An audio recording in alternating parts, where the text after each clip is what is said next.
The crash of the stainless steel tray against the counter nearly drowned out the impatient voice of the customer. "Miss, I've been waiting for 20 minutes. Are you even listening?" Before we begin, drop a comment and tell us where are you from and from which city you're watching our videos. And after watching the whole video, don't forget to tell us, what would you do in this situation? Be honest. Tell me in the comments below. We read every comment. Let's begin. I swallowed hard, forced a tired smile, and slid the plate across. My arms ached from carrying stacks of dishes all day. My back felt like it was on fire, and the sweat sticking to my uniform clung like glue. Double shifts at the diner weren't glamorous, but they paid the bills. At least they were supposed to. By the time I finally clocked out, the sky was dark. My shoes squished with sweat as I dragged myself down the block, just dreaming of unlocking the front door to my little house, showering off the grease smell, and collapsing into bed. But when I reached the street corner, I froze. The porch light was off, the curtains were missing, and a moving truck sat in the driveway, tailgate open, men tossing furniture inside like it was scrap wood. "What the hell?" My voice cracked as I dropped my bag and ran forward. One of the movers barely looked at me. "You the tenant?" "Orders from the owners. House sold this morning. Everything's being cleared." My heart slammed so hard I couldn't breathe. "Number, that's not possible. This is my house. My name is on the—" Before I could finish, I heard laughter. Light, sharp, cutting through the night. I turned, and there she was, my sister Amanda, standing on the sidewalk with her arms crossed, smirk plastered on her perfect face. "Well," she drawled, tilting her head like she was enjoying a private joke, "I guess someone finally told you." I staggered toward her, every muscle in my body trembling. "What did you do? Why is my house being emptied?" Amanda didn't even blink. She leaned closer, her perfume hitting me like poison. "Mom and Dad sold it. Signed everything over to fund Kyle's trip to Europe. You know, something worthwhile. He deserved it more than you." Her words burned like acid. My brother, the golden boy, the one who never worked a day in his life, who flunked out of college twice, and still got praised for finding himself. And me, I'd been killing myself with double shifts, holding everything together. I felt my lips curve into a slow, sharp smile that didn't match the chaos in my chest. Amanda's brows lifted, confused. She thought she'd crushed me. She thought I'd beg, cry, maybe throw a scene. Instead, I just whispered, "Wait until you hear who really owned that land." The color drained from her face, because she didn't know. None of them knew. And that was the beginning of their undoing. Amanda's smirk only deepened when she saw the shock on my face. She folded her arms like she had won some prize. "Don't look so surprised, Riley," she said. "Kyle's future matters more than your little house. He deserved it more than you." Her words stabbed at me, but instead of breaking down, I forced myself to stay calm. My voice came out steady, sharper than I expected. "Deserved it? He's never worked a day in his life. I've been pulling double shifts just to keep this place running, and you think selling it behind my back is fair?" Amanda laughed. "Fair? Life isn't fair. Mom and Dad finally did something right for once." The movers kept shuffling boxes, avoiding eye contact like they didn't want to get dragged into the family drama. I stepped closer, lowering my voice, but making sure she heard every syllable. "You think this house belonged to Mom and Dad to sell?" I asked. Amanda tilted her head, smirk still on her face. "Obviously. Who else would it belong to?" That's when I let the smallest smile tug at my lips. I leaned in, close enough for her to feel the sting of my words. "Wait until you hear who really owned that land." Her smirk faltered for the first time. "What are you talking about?" I pulled my phone out, swiping quickly to the scanned documents Grandma had given me months before. The official stamp glared back in the glow of the screen. "You should have paid attention before running your mouth, Amanda.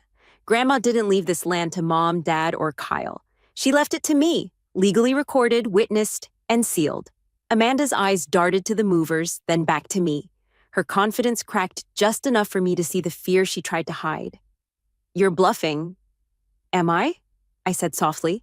"Tomorrow you'll see the proof. And when you do, that smirk of yours won't save you." For the first time all night, Amanda had nothing to say. The silence between us was heavier than any insult she'd thrown before. And standing there, tired, angry, and still in my grease-stained uniform, I realized something. I finally had the upper hand. The next morning, I barely slept.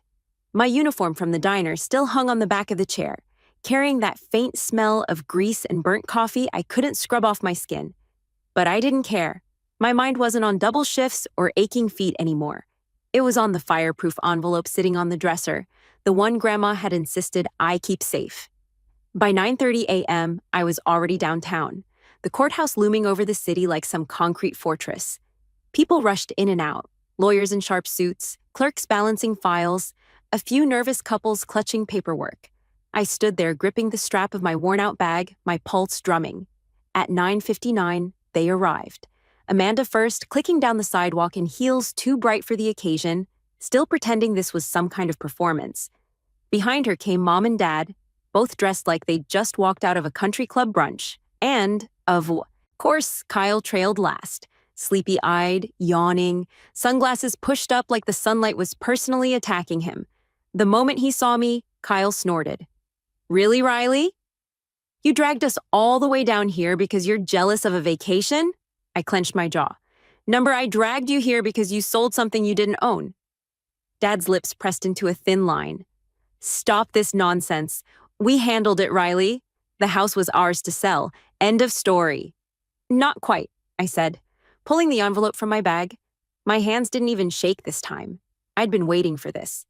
"You sold the structure, sure, but the land, the deed to the actual soil, belongs to me. Grandma made sure of it."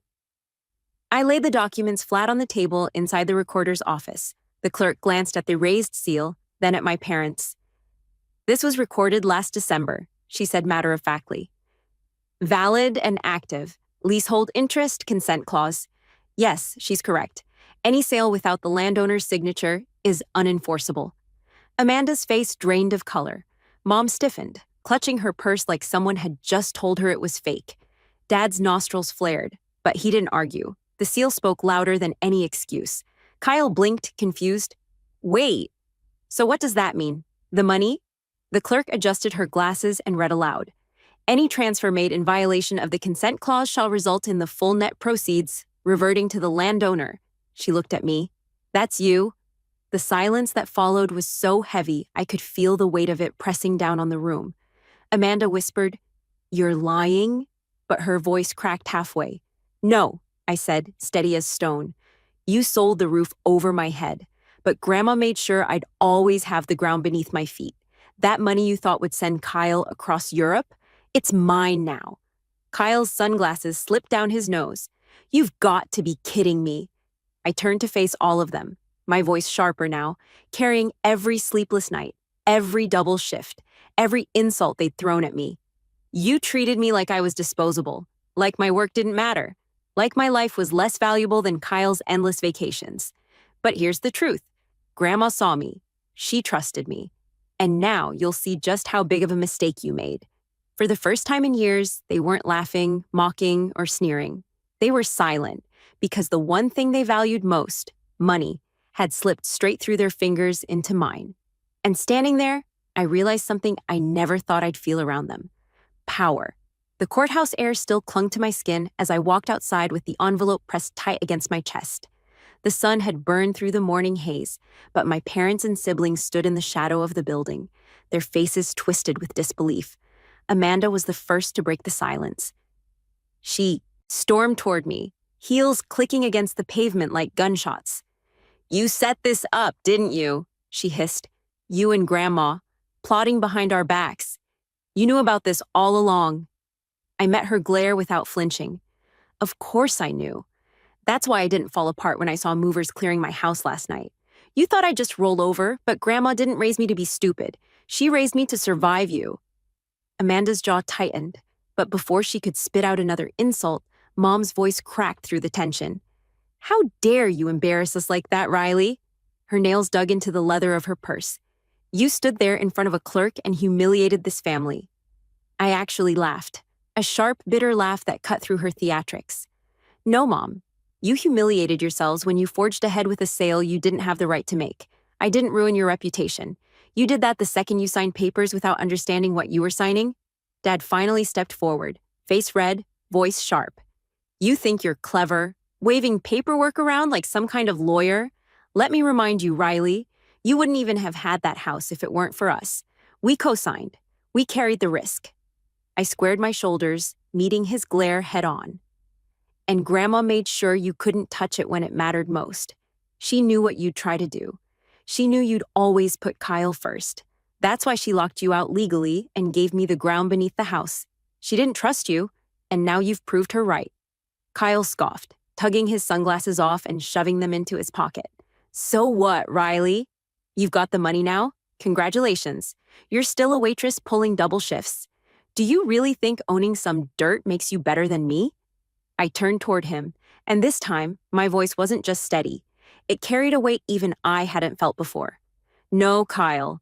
What makes me better is that I work for what I have. I don't need mom and dad to rob other people to pay for my vacations. I don't need handouts. I've been surviving without your approval my whole life, and now I'll thrive without it. For a moment, his smug expression faltered. A few people on the courthouse steps had stopped to watch, their curious glances flicking between us. It wasn't a private argument anymore. It was a public unraveling. My family, so obsessed with appearances, was being stripped bare right in front of strangers. Amanda tugged on Mom's sleeve, whispering urgently. Mom nodded, then tried to soften her tone like she always did when she wanted to manipulate me. Listen, Riley, you've made your point. But think about what you're doing. This money, it was supposed to give Kyle opportunities. Don't you want your brother to have a future? Isn't family more important than money? My throat tightened, but not from doubt, from fury. Family? I repeated, my voice rising. Family is what you use as a shield every time you betray me. Family didn't think twice about selling the roof over my head. Family laughed when I worked double shifts while Kyle slept in. Family told me I wasn't worth as much as a plane ticket to Europe. Don't stand there and lecture me about family when you've never treated me like part of one. The silence that followed was suffocating. I could see people whispering at the edge of the steps, their eyes wide. My parents hated gossip more than anything, and now they were the center of it. Amanda broke first, her voice sharp but shaky. You'll regret this. You think you've won, but when the money runs out, you'll come crawling back. You always do. I stepped closer, so close she had to tilt her chin up to meet my eyes. No, Amanda, the crawling stops today. Her lips parted, but no words came out. I turned and started walking down the courthouse steps, the envelope clutched tightly in my hand. Behind me, their voices rose, angry, panicked, desperate. But I didn't stop. Every step felt like a chain snapping off my back, years of humiliation and betrayal falling away. By the time I reached the sidewalk, my phone buzzed. A message from the escrow officer, funds released. Proceeds redirected to Heart Corner Land, LLC. I stopped in my tracks, staring at the words, my hands trembling. It was real. The money they thought was Kyle's was mine. All of it. For the first time in years, I smiled. Not out of spite, not out of bitterness, but out of sheer relief. They had taken everything they thought I had. But Grandma had given me something they could never steal. And now, I was finally free. The message from escrow lit up my screen like a beacon. Funds released. Proceeds redirected to Heart Corner Land, LLC. My hands tightened around the phone until I thought it might crack, but I couldn't let go. This was real. It wasn't a bluff, wasn't just some paperwork I waved in my family's face. It was mine. The very money they stole to fund Kyle's Playboy vacation was now sitting safely under my name. Behind me, I heard the shuffle of heels and the hurried breath of Amanda catching up. She grabbed my arm, nails digging into my sleeve. You can't just take it all, she hissed, her face blotchy with panic. That's not how family works. I yanked my arm free. Don't you dare use the word family with me again. Mom and Dad were right behind her, their polished appearances unraveling by the second. Dad's face was red, his jaw tight, while Mom's lipstick smudged as she muttered desperate appeals. Riley, think about this. Be reasonable. We can sit down, discuss a fair split. I spun on my heel, my voice slicing through her words. Fair split? Where was the fair split when you signed my house away without even calling me? Where was the fair split when Amanda mocked me last? Night for working 2 jobs while Kyle partied? Number, you wanted all of it. Now you get nothing. Kyle, finally realizing the weight of it all, shoved his sunglasses back on, but his voice cracked when he spoke. You don't need that money, Riley. You're just gonna waste it. You don't even know how to handle it. I stared at him for a long moment, then said softly, Funny. That's exactly what Grandma used to say about you. His mouth fell open, but no words came. The tension around us had drawn a small crowd. Lawyers exiting the courthouse, strangers with coffee cups. They all lingered, curious. My family, who always valued appearances above all else, was now being exposed in broad daylight. Their humiliation wasn't just in losing the money, it was in losing the performance they'd worked so hard to maintain. I stepped forward, lowering my voice so only they could hear. Do you know what this really is? Justice. For every time you called me less. For every night I came home from work and found you throwing parties with the lights I paid for. For every sigh, every sneer, every reminder that Kyle was the golden child and I was the burden. Justice doesn't always come loud. Sometimes it comes on embossed paper with a seal. And sometimes, I lifted the envelope slightly, it comes with a bank transfer. Amanda's eyes filled with something I'd never seen in her before. Not just anger, but fear. Mom pressed her lips together and Dad, for the first time, looked like he might break. I turned away before they could see the tears burning the edges of my own vision. They would never understand that I hadn't wanted revenge. What I wanted was respect. What I wanted was to matter. And thanks to Grandma, I finally had something they couldn't take away. As I walked down the block, my phone buzzed again. A message from the bank app confirmed the transfer. 6 figures, clean, secured. My legs almost gave out beneath me, but I kept walking, step by step until the courthouse was behind me. I stopped at the diner on the corner, the same one where I'd spent countless nights pouring coffee for strangers who barely looked at me. For once, I didn't walk in as the tired waitress. I walked in as someone who had taken back her life. Sliding into a booth, I set the envelope beside me and finally let myself exhale. For years, I thought survival meant enduring whatever scraps my family threw at me. But now I knew survival was more than that. It was standing up. It was refusing to be their punching bag. It was holding the ground beneath my feet and saying, no more. And as I sipped a cup of coffee that I didn't have to serve, I smiled. Because for the first time, I wasn't just surviving. I was winning. Are you serious right now? I whispered, staring at my mom's hand as she turned the hotel room key in the lock. Her lips curled into that cold little smirk I'd seen too many times growing up. Yes, Rachel, serious. Do you really think we want you tagging along on the yacht today? You'll just embarrass us in front of everyone. Before we begin, drop a comment and tell us where are you from and from which city you're watching our videos. And after watching the whole video, don't forget to tell us, what would you do in this situation? Be honest. Tell me in the comments below. We read every comment. Let's begin. I felt the sting like a slap, my stomach twisting, breath catching in my throat. My dad stood behind her, arms crossed, looking impatient. My younger sister, Claire, rolled her eyes like this was routine. Mom, you're joking, right? My voice cracked as I stepped closer, but she pushed the door shut from the outside. The click of the lock echoed louder than any scream. From the hallway, my dad's voice carried through the door. Don't cause a scene. Stay put. Order yourself room service or something. We'll be back tonight. I pressed my palm against the door, heart pounding so fast it hurt. You can't just lock me in here. What is wrong with you people? No answer, just the sound of their laughter fading down the corridor. And then, silence. I backed away, my chest tightening, fury rising with every second. My eyes darted around the room. This wasn't some budget motel.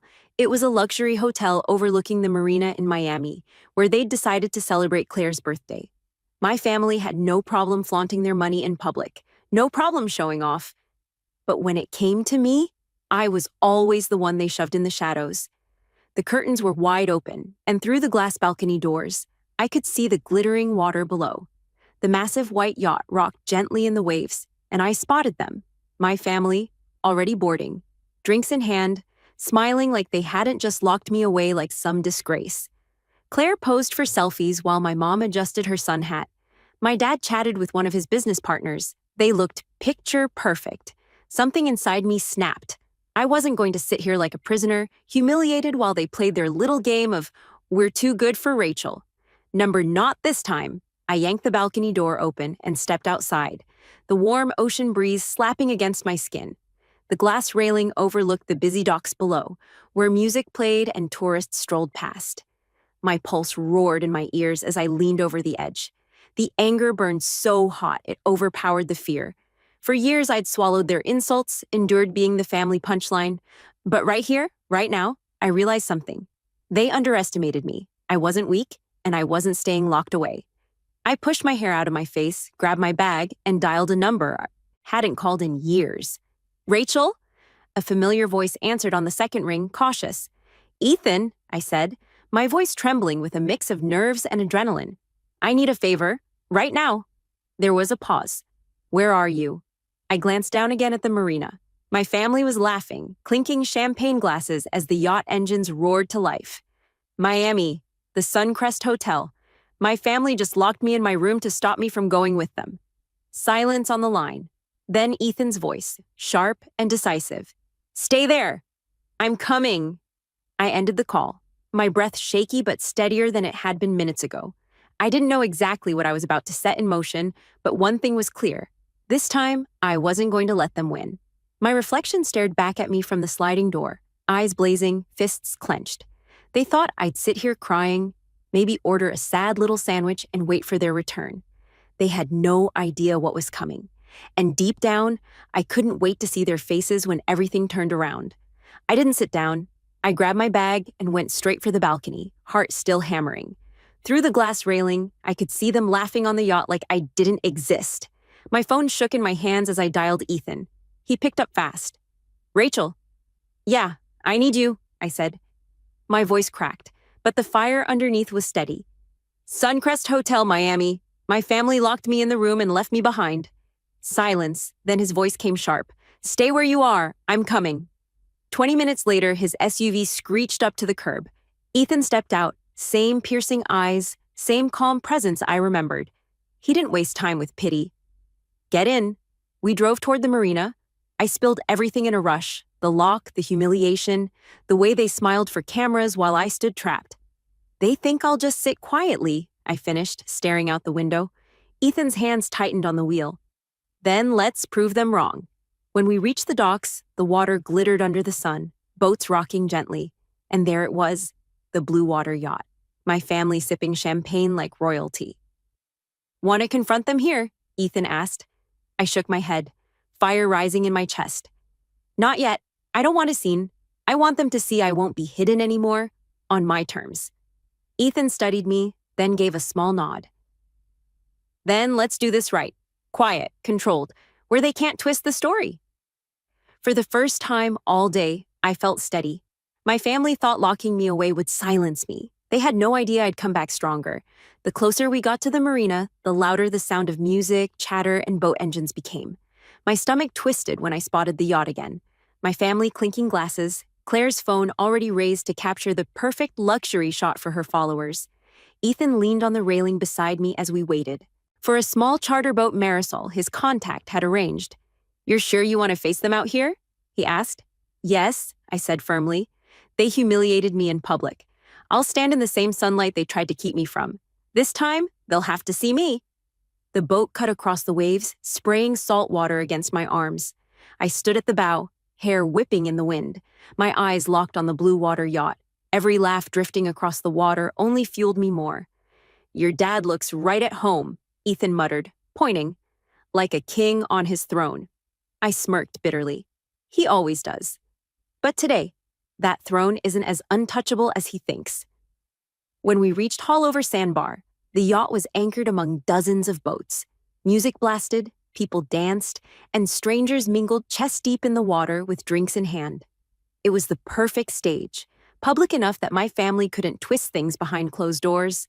We anchored close but not too close. I stood tall, letting the sun hit me full, refusing to shrink the way they expected. My mom's head turned first, her smile faltered. Then Claire froze mid-selfie, lowering her phone slowly. My dad was the last to notice, his expression darkening like he'd swallowed something bitter. I didn't wave, I didn't yell. I just stared back, steady and calm, making it clear. I wasn't locked away anymore. Ethan's voice broke the silence between us. You ready?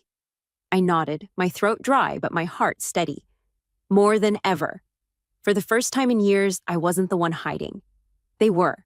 The yacht loomed larger as Ethan's boat pulled closer, its polished white hull gleaming under the Miami sun. From this angle, I could see everything. The crystal glasses lined neatly on a side table, the expensive charcuterie boards, the way Claire posed at every corner like the world was watching her. But this time, the world was watching me. "Hold steady," Ethan told the captain, then glanced at me. "They see you. They're rattled. Use it." I stepped forward, gripping the rail, refusing to let the tremor in my hands show. My dad moved to the edge of the yacht, one hand resting on the polished railing, his voice booming across the water. "What do you think you're doing, Rachel? This is a private gathering." I met his glare head on. "A private gathering you locked me out of? Or should I say, locked me into a hotel room?" Gasps rose from some of the guests behind him. My mom's painted smile faltered for the second time that day, her eyes darting nervously to the strangers who had overheard. "Don't twist this," she snapped, her voice sharp as glass. "We just didn't want any tension today. Claire's birthday should be elegant, not ruined with your drama." My fists clenched. "Drama? You call locking your own daughter in a hotel room avoiding drama? Do you even hear yourself?" Claire stepped forward, her phone still, in her hand, though she wasn't recording now. For once, her confidence cracked. "Rach, maybe this isn't the place." "This is exactly the place," I cut her off, my voice steady, louder now. "You wanted to keep me hidden? Embarrassment, burden, failure, right? That's the story you've sold for years. But today, everyone sees the truth. You locked me away like I was nothing while you smiled for your photos. And now you can't pretend it didn't happen." The crowd on the yacht shifted uneasily. Some of my dad's business partners exchanged uncomfortable glances. Even strangers on nearby boats had turned their heads, curious. The air thickened with tension. My dad's face flushed crimson. "You're humiliating yourself," he growled. "Get off that boat before you embarrass this family further." I laughed, a sound I didn't even recognize in myself. It was sharp, bitter, but free. "Embarrassing this family? No, Dad. You've done that all on your own. I'm just finally shining a light on it." Ethan's voice rose from behind me, calm but cutting. "Funny thing about sunlight. It shows everything people try to hide." All eyes snapped to him, the stranger standing solidly at my back. And for once, I didn't feel small. I felt untouchable. I climbed onto the ladder connecting the two boats, each step heavy with the weight of years I'd spent silent. My mom's voice trembled as she tried one last time. "Rachel, please, don't do this here. People are watching." I lifted my chin. "Exactly. People are watching. Which means, finally, you can't lie about me anymore." I stepped onto the yacht, my sandals hitting the deck with a finality that silenced everything. The music, the whispers, the laughter. My family stared at me like they didn't recognize me. For the first time in my life, I wasn't the forgotten daughter locked behind a door. I was the storm that had finally arrived. The silence on the yacht was suffocating. Every guest, every business partner, every so-called friend of my parents froze, eyes darting between me and the family that had just been exposed. I stood tall in the center of the deck, my voice low but steady. "You thought locking me away would erase me, but here I am, and every single person here knows what you did." My mother's lips parted, trembling with the effort of holding her mask in place. "Rachel, you're being dramatic," she said, forcing a brittle laugh. "We never meant harm. It was just control."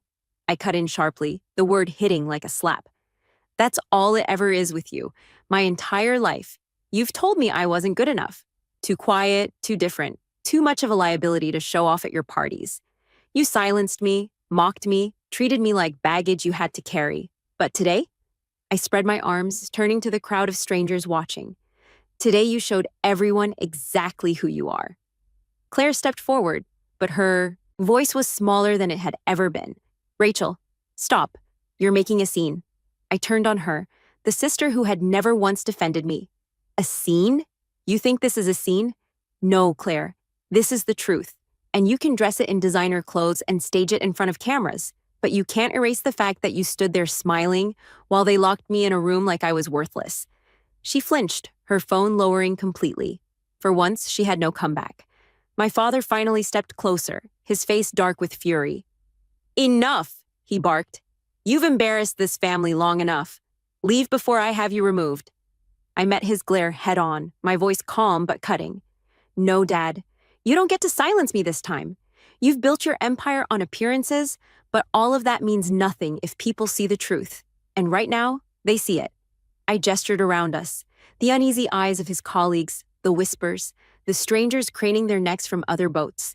You think power makes you untouchable, but power isn't about money or yachts or who raises their glass to you at parties. Power is about integrity, about who you are when no one's watching. And when no one's watching, you lock your daughter in a room like she's your dirty little secret. A murmur rippled through the guests. My father's jaw clenched, his hand gripping the railing so tight his knuckles whitened. He was losing control, and he knew it. I stepped closer, lowering my voice so only he and my mother could hear, though everyone could see the steel in my eyes. "You wanted me gone because you thought I'd embarrass you, but you should have thought twice, because the only embarrassment here is you." Ethan, still on the smaller boat, raised his voice just enough for the crowd to hear. "For the record, Rachel didn't just show up today. She saved someone's life 20 minutes ago. A paddleboarder got tangled in your stern line while your crew wasn't paying attention. She cut her free. She knew what to do because she trained for it. While you were sipping champagne, she was protecting strangers." The deck went utterly still. Heads turned back to me, and suddenly, the humiliation they wanted me to wear like a badge was gone. In its place was respect, sharp, undeniable, and mine. My mother's hand shook as she reached for her glass. My father's face drained of color. Claire just stared, her mouth open, her phone hanging uselessly at her side. I took one last breath and said the words I'd carried for years. "I don't need your approval, I don't need your money, and I sure as hell don't need to beg for a seat at a table where I was never wanted. I've built my own life, one you'll never control again."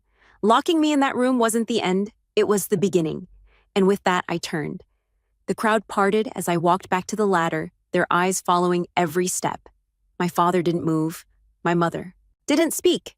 Claire looked like she might cry, but for once, her tears weren't mine to carry. Ethan reached out a hand from the smaller boat, steady and sure. I took it without hesitation, stepping off the yacht that had always felt like their fortress, and now looked more like a prison. As our boat pulled away, I looked back one last time. My family stood frozen, their perfect image shattered in front of everyone. And in that silence, I realized something I never had before. I wasn't the one who had been locked away all these years. They were, locked in their vanity, their lies, their fragile little empire. And I was finally free.